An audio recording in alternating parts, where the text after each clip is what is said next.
Everyone's replaceable, sweetheart, that's what he said. Right after I slid the HR form across his polished mahogany desk, right after I explained, calmly, politely, that I'd been here 5 years without a single sick day, with back-to-back A-plus reviews, and all I was asking for was a 5% raise to match inflation. He didn't even read it. Just pushed the paper back with one finger, smiled like I was a child asking for dessert before dinner, and then patted my arm. Full-on pat like I was a golden retriever who just barked budget forecasting. Then he laughed, loud enough to turn heads through the glass walls, looked over at our sales lead and said, "She's a good worker. But come on, they're all good, everyone's replaceable." I didn't blink, I didn't cry. I just stood there as his voice echoed in my ears like a punchline I didn't know I was the butt of. 5 years of giving this company my weekends, my brain, my best ideas, my sleep. 5 years of eating lunch at my desk while he took golf calls on speakerphone like a suburban Gordon Gecko. He offered me a protein bar on the way out, one of those chalky meal replacement things from his drawer stash. Said, "Here, keep your energy up, Janet. Q4's brutal." I walked back to my desk without saying a word. Didn't toss the bar in the trash, didn't scream in the stairwell, and even slam the keyboard like Carl in accounting when someone moves his stapler. Just sat down and stared at the desktop background I hadn't changed in 3 years. It was a picture from the corporate retreat, me smiling mid-sunset, holding up a champagne glass after getting thanked for saving the Fortway account. They'd used that picture on the company's LinkedIn for weeks. And in that moment, I realized something. I wasn't angry. I was done. Done being polite. Done shrinking. Done waiting for someone to notice that I was the damn engine behind 70% of their revenue systems. So yeah, that was the day it all snapped. The day something inside me shifted. You know that click in your brain when someone says the wrong thing at the wrong time and your soul just goes, noted. Let's burn it all down professionally and with precision. And I know you're listening, maybe during your commute, or while rage filing expense reports. If you've ever had a boss call you replaceable after you bled for a job, you get it. If this story hits even a little close to home, hit that like button and subscribe because apparently 95% of folks forget, and we've got more stories like this that'll make you feel very, very seen. Plus, it really motivates our team, which is replaceable, but only if they keep leaving the coffee pot empty. Anyway, that day, after the protein bar and the arm pat, I opened a folder tucked behind my old HR emails. It had one document in it. A document I'd written 3 years ago. A document that, in exactly 9 days, would bankrupt the man who laughed in my face. The document was titled, with all the charm and camouflage of corporate legalese, Supplemental Addendum B Workflow Authorization and Process Ownership Clause.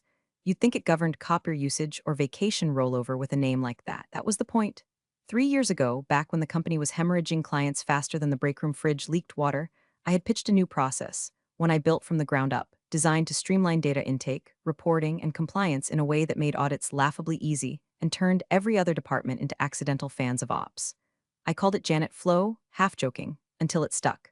I presented it to the leadership team like any other project, with mock-ups, projections, and a color-coded slide deck that made even the CFO nod. And when they said yes, I didn't just hand it over. I asked legal to sign off on a clause I wrote myself, buried in the fine print of implementation paperwork. It stated that the core workflow, its design logic, internal tooling, structure, and automated triggers, was licensed to the company for use but remained my intellectual property unless expressly renewed in writing on an annual basis. Back then, they were so desperate for a solution they probably would have signed a clause giving me naming rights to the office dog. Legal approved it. Probably assumed it was boilerplate, but it wasn't. And more importantly, it was never renewed. Not once in 3 years, that morning. Still humming from the slap of humiliation my CEO had dished out like it was casual Friday banter, I pulled open my archive drive. Navigated past old payroll disputes, vendor invoices, and my performance reviews that read like love letters to a system no one understood but desperately needed. There it was. Signed, dated, initialed by legal. No renewal attachments. Suddenly, that moment in his office didn't feel like a loss. It felt like a turning point. He hadn't just dismissed me. He declared himself too arrogant to check the paperwork that held his company together. I sat with that thought, really let it settle in my chest. I wasn't powerless. I wasn't invisible. I was holding the pin to the grenade he'd built his business around. And here's the beautiful, bitter irony. That same afternoon, I knew exactly who would be interested in seeing that document. Greystone Partners, our biggest competitor. The firm that lost 3 major accounts to us in the last 18 months because my workflow made us faster, cheaper, cleaner. The firm whose CEO once told me, over watered-down wine or charity banquet, if we ever lose to your team again, I'm just going to offer you a job. I found his direct line. Still had the number saved under Longshot from 2 years ago when I toyed with leaving and chickened out. I dialed. His assistant picked up, said he was booked until next week. I asked her to tell him one thing, I'm Janet from Atwell Group. I'd like to show him a document that could shift 70% of our shared market overnight. There was a pause. Then, can you be here by 3? Yes, I could. By the time I printed the addendum, changed into the emergency blazer I kept behind my door, and called a car, I wasn't even shaking. That was the moment shame gave way to strategy. I wasn't the admin girl anymore. I was the keystone, the buried clause, the checkmate move he never saw coming. The reception area at Greystone Partners smelled like money and eucalyptus. Big glass walls, muted grays, a front desk that could have doubled as a sushi bar. The kind of place where no one says, let me check, they just know. I stepped in with one folder tucked under my arm, no resume, no laptop, no backstory rehearsed, just me. My favorite lipstick, applied in the Uber like war paint, and the document that could legally dismantle a company. His assistant was already standing. He's ready for you, Miss Carter. The CEO of Greystone, Nathan Reed, was waiting behind a desk that made my old bosses look like a garage sale find. He didn't get up, just motioned to the chair across from him and said, I'm intrigued. I didn't waste time. I placed the folder down like a dealer at a blackjack table. Opened it, turned it to face him. Read that section. Page 3, clause 12. He arched a brow but didn't speak, just flipped, read. His eyes didn't move like someone skimming, they locked in line by line. The silence between us thickened until it hummed. Then he leaned back, tapped twice on the edge of the paper, and looked up. Agree. One word, that was it. No questions about my background. No request for references. No slideshows or job titles or salary talks. Just agree. I exhaled, not relief, confirmation. He slid the folder back like it was a signed treaty. I'll have my legal team draft the licensing agreement. You'll retain intellectual property, full oversight, and discretion over who has access. We'll enforce it. And, I asked, already knowing the answer. And we'll send a cease and desist the moment you say go, retroactive to the date of license expiration, which, by his calculation, he already knew was nearly 24 months ago. He wasn't playing catch-up. He was already 10 moves in. Are you prepared to follow through? He asked. Because once this starts, it won't stop until they hit bottom. I looked him dead in the eye. He called me replaceable. He built his entire infrastructure on the process I designed and never renewed the right to use. Nathan didn't smile, but something in his expression softened, like recognition. You'll be offered a formal position, of course. Title TBD, compensation very flexible. But for now, he paused, then handed me a pen. We start with control, and just like that, it wasn't about a raise anymore. It wasn't about respect or recognition or even revenge. It was about leverage. About taking the system I built and deciding who got to touch it. I walked out of Greystone's headquarters with no business card, no deal memo, no press release. Just the weight of something I hadn't felt in years. Power, real power. And the certainty that when my CEO next tried to show off his empire, it would collapse one clause at a time. I gave it a week. 7 days of calm, calculated silence, while Greystone's legal team built the framework around my licensing claim like engineers reinforcing a dam right before a flood. They were good, too good. They'd sent me a draft contract within 48 hours. By day 5, the cease and desist letter was reviewed, printed, and sealed in an envelope with a timestamp and a do not open until sticky note slapped across it. All that was left was my exit. It had to be clean. No sparks, no drama, no reason to look twice at the woman walking out the door. So I wore gray, the dullest blouse I owned, pulled my hair back into a low bun, wiped the red lipstick, and deleted every trace of personality from my posture. I booked a 9:15 a.m. meeting with HR, drafted a resignation letter so neutral it could have passed for a weather report, cited personal growth opportunities and gratitude for the past 5 years, even thanked them for the invaluable experience. The whole thing could have been written by ChatGPT with a Xanax prescription. I slid it across the HR desk, smiled faintly, and waited. They blinked. Janet, you're leaving? Yes. Effective when? End of next week. Happy to assist with handover documentation. I watched them try to calculate what would be lost without me and fail because they'd never really understood what I did. That was the brilliance of it. I was the backbone, but I didn't look like one. No corner office. No direct reports. Just quiet systems, silent precision. They printed my exit paperwork. I signed with steady hands. Then I walked to my CEO's office. He was on a call, probably bragging about his new espresso machine to someone who didn't care. When he saw me, he held up one finger, wrapped the call in 30 seconds, and leaned back in his chair like a man about to humor a child asking for crayons. What's up, sweetheart? I'm resigning. He blinked once, then smiled, taking a break, finally doing yoga like Karen. No, I've accepted an external opportunity. He waved a hand like I just said I was going to try goat cheese for the first time. You do what you gotta do. These kids these days, they'll work for half what we paid you. All the same certifications. I nodded once. Best of luck, you too. Maybe we'll poach you back someday on a budget. He laughed. I didn't. I walked out of his office, past his giant poster of a race car with speed wins in block letters, past the wall of photos from retreats and golf outings I was never invited to, and back to my desk. That afternoon, I began preparing the final handover doc. Just enough detail to look cooperative, not enough to hand them the map. I deleted every local copy of Janet Flow, disconnected my personal email from the backups I'd used as a failsafe, pulled my plants from the windowsill. By the time Friday hit, I had 3 thank you cards in my inbox, one awkward hug from finance, and a sugar cookie shaped like the company logo from HR. No suspicion. No hint. They thought I was walking away, but I wasn't. I was just stepping back so I could watch the fall from a better angle. It started with a hiccup. A Tuesday morning email from one of our mid-tier clients. A polite, corporate-scented request.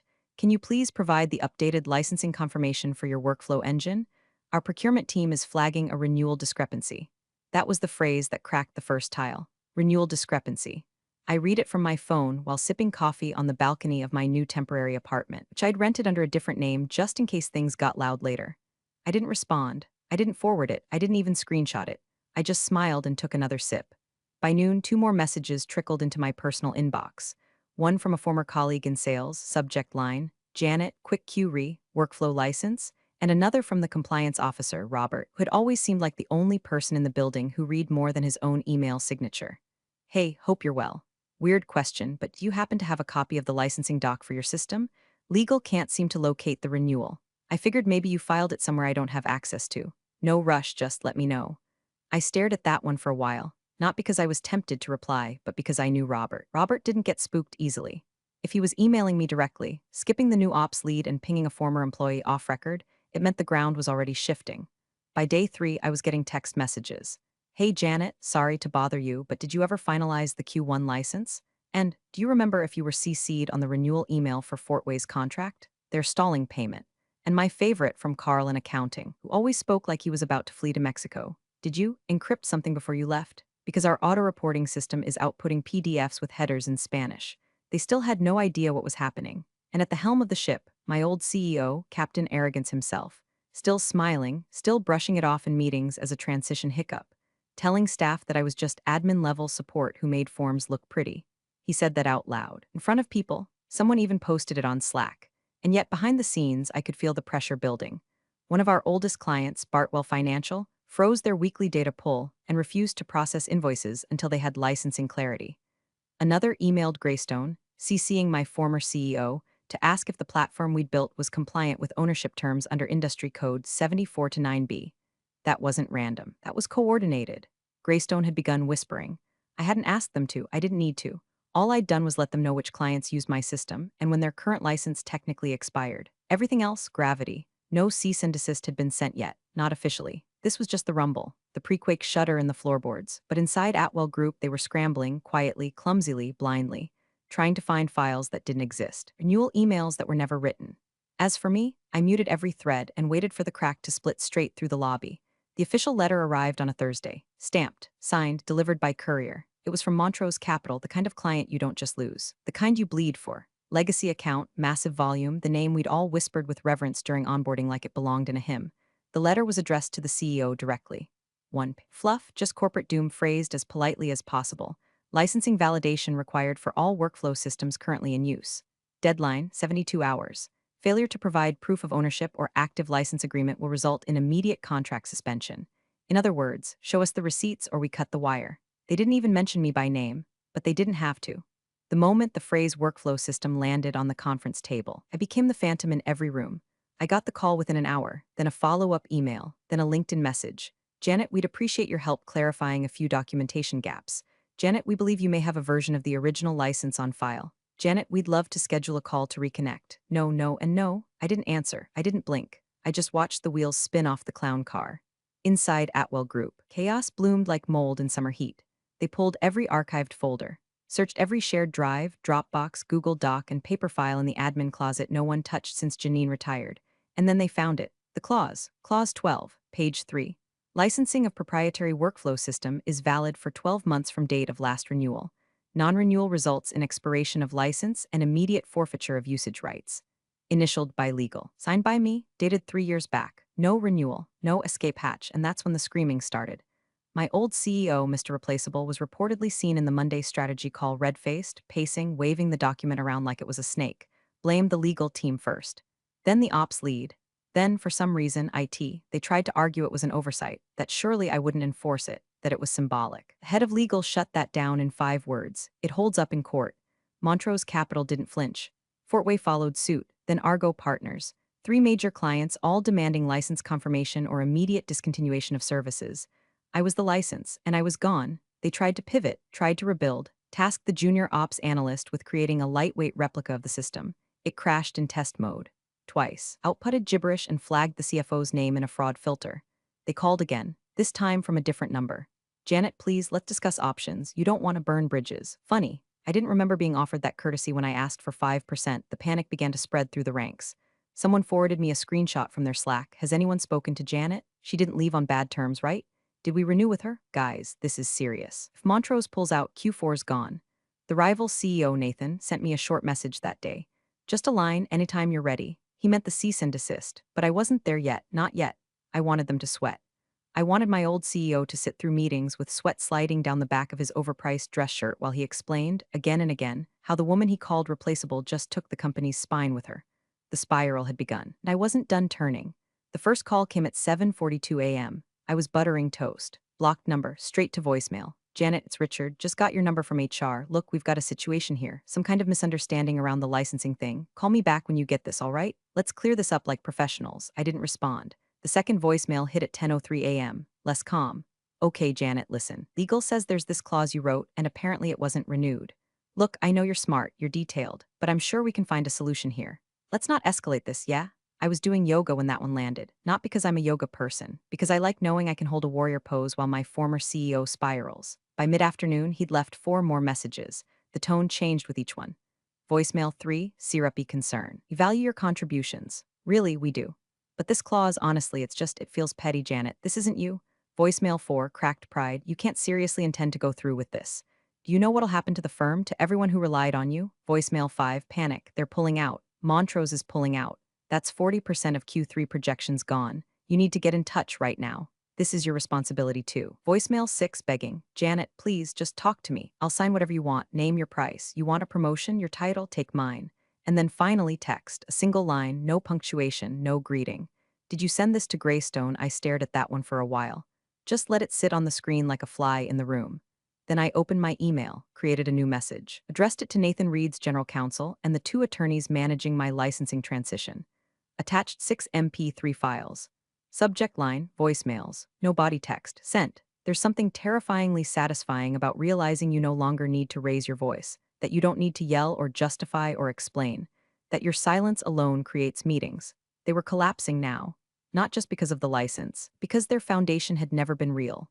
They built their revenue on my system, their contracts on my structure, and their reputation on my diligence, and never once thought to ask who owned the bedrock. Until now. Robert, the compliance guy, sent one last Hail Mary of an email.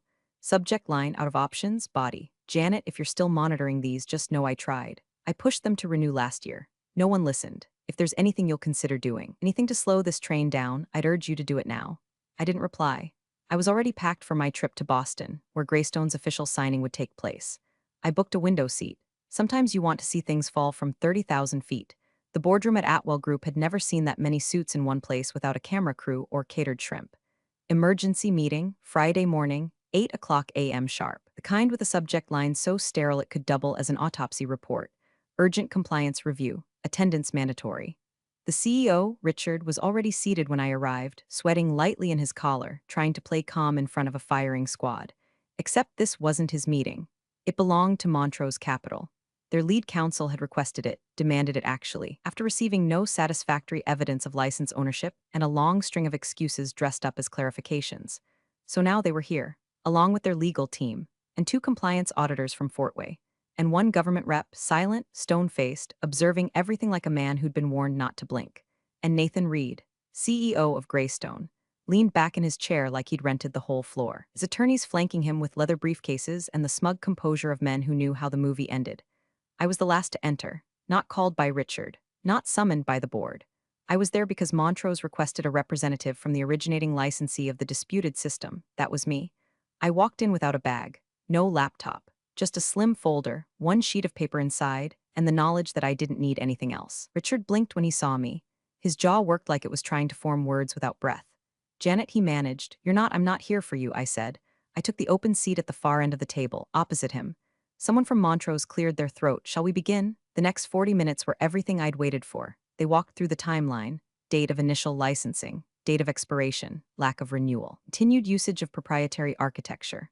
Richard tried to claim ambiguity, said the clause was buried, that it was never meant to be a hard stop, that Janet Flo, he called it that for the first time ever, was a collaborative product. Nathan's lawyer calmly read Clause 12 aloud, emphasizing exclusive rights retained by originator and renewal required in writing annually. Then the Fort Way rep added flatly, "We've suspended data processing until this is resolved. Any delay puts your federal compliance at risk." Richard turned to the board, desperate now. "We can fix this. We just need Janet to confirm temporary license continuity until we sort the legal details." Eyes turned toward me. I opened the folder, pulled out the single page, slid it across the table. "This is the new licensing agreement," I said. "Signed this morning with Greystone Partners, effective immediately. The license is exclusive, non-transferable, non-retroactive." The room dropped 10 degrees. One of the board members actually said, "Jesus Christ." Richard stared at the page like it had teeth. You can't do that. This company, your name is still on our systems. It won't be after today," I said. "My attorney will be sending a formal cease and desist by end of day. Continued use of any part of the system after 5 p.m. will constitute willful infringement. Penalties apply." Montrose's lawyer nodded once. "That's sufficient. Our contract with Atwell Group is now suspended." Fort Way followed. Argo said they'd be reevaluating immediately. I stood. "Thank you all for your time." I didn't look at Richard again. Didn't need to. The board had already stopped listening to him, because now the only person in the room with leverage was me. Richard didn't speak for a full 15 seconds. His eyes scanned the page like it might transform into something else if he stared hard enough. It didn't. At the top, Greystone Partners LLC. Below, exclusive licensing agreement Janet Flow operational workflow V3.1 and derivatives. Signed by me, dated, witnessed, legally bulletproof. He looked up slowly, but the room was already ahead of him. Montrose's lead counsel closed his binder. "This invalidates your operating framework. As of now, our data feeds are suspended." Fort Way's compliance officer followed suit. "Pending independent review, all future disbursements are frozen." A third client rep whispered to their associate, already pulling out their phone, likely to draft the termination notice. I could see it click behind Richard's eyes, that slow, dawning horror of a man realizing the trap wasn't set today. It had been sitting there for years, right under his coffee-warmed, ego-stuffed nose. "Janet," he said hoarsely, reaching for tone but finding none, "this is your company too. You built this with us." "You know," I said, calm as a scalpel. "I built the system, you used it, and now you don't have the right to anymore." Nathan, the Greystone CEO, finally leaned forward, broke his quiet. "We've prepared a formal cease and desist, effective immediately. You are to halt all operations involving the Janet Flow system and its derivatives. Violation of this order constitutes willful infringement, which triggers legal damages on a per-instance basis. You'll find the breakdown in the packet." He slid the folder across the table. The sound it made, soft, final, might as well have been a death knell. Richard didn't open it, he just slumped. Shoulders slack, tie crooked. The sweat stain blooming across his collar, now large enough to read as surrender. "You don't have an alternative," Nathan continued. "Your staff is untrained.